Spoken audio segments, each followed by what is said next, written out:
All right, BMW has had everything done to it. Fresh oil, fresh filter, it gets done once a year. It's been driven about 400 plus miles, freeway, around town. I had to replace a wheel sensor, speed sensor that went bad, no big deal. Had a little exhaust work, which is all good. So this is in preparation of it being stored, because there are other cars that need to be driven and serviced, so this one's ready to be stored. So what I do is washed it down, got it nice and clean, put in alcohol-free fuel. I get it out in a place called East Troy. It's 93 octane. I put stable,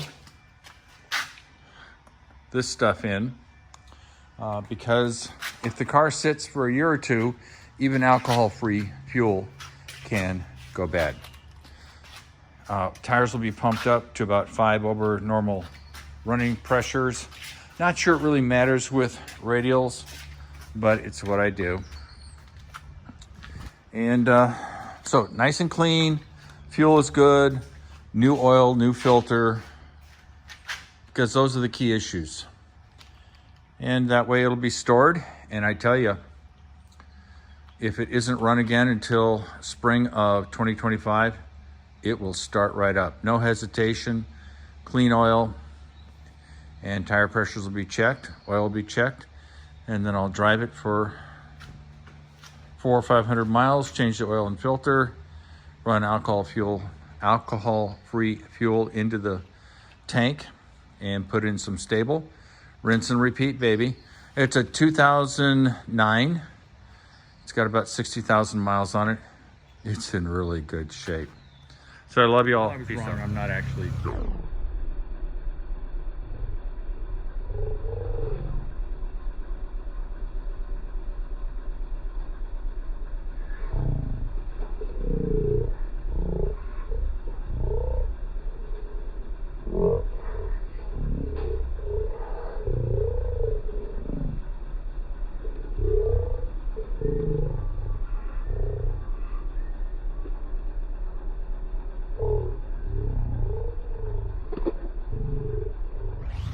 I'll be back in a minute. All right, so the BMW may be sitting for 3 or 4 months. It all depends on what kind of, if we have an early winter or late winter. But like I said, it's all ready for storage. It could sit for a year and it'd be happy.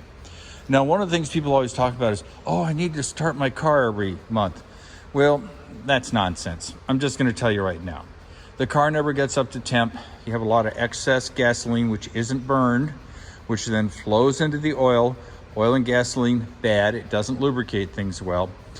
Just wait 6, 12, 9 months, start it up. The car is fully prepared.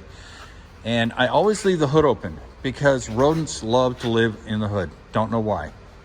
I leave the driver's window down part way so that if I need to get in, I can get in if the battery goes dead. I also use a battery maintainer. And finally, what I do is I cover it up with painter's plastic, 2 mil.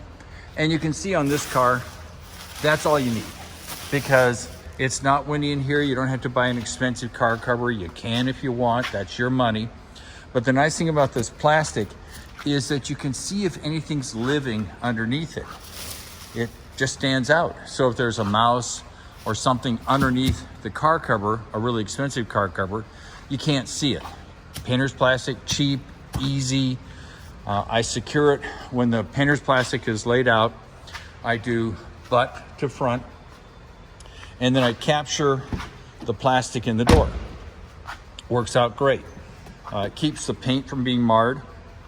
As this is cold storage, you can see where there's vents. So sometimes you get dirt and other stuff blowing in during the season, and you don't want it settling on the paint because then it just grinds in. You've got to wash it when you take it out. It's just a pain in the rear. So as long as you know that, this is the way I store it. It's been very successful. I've got it in here as tight as I can get because there's no reason for a car that isn't going to move for potentially 12 months. Well, there's a lot more space back here than I would have put, but that's neither here nor there. And everything's nice and clean. The wheels are clean. So we're good to go. And like I said, Car's been fully serviced, fluids changed. Now, I use a battery maintainer about every week. This car will get a battery maintainer so the battery stays fully charged. I do not disconnect the battery. I've discovered that plays havoc with some vehicles. I've got a Mercedes that has a second battery that if you don't charge both batteries at the same time, you'll end up with a dead auxiliary battery. It's a pain in the butt to replace. So now I love you all. Peace out.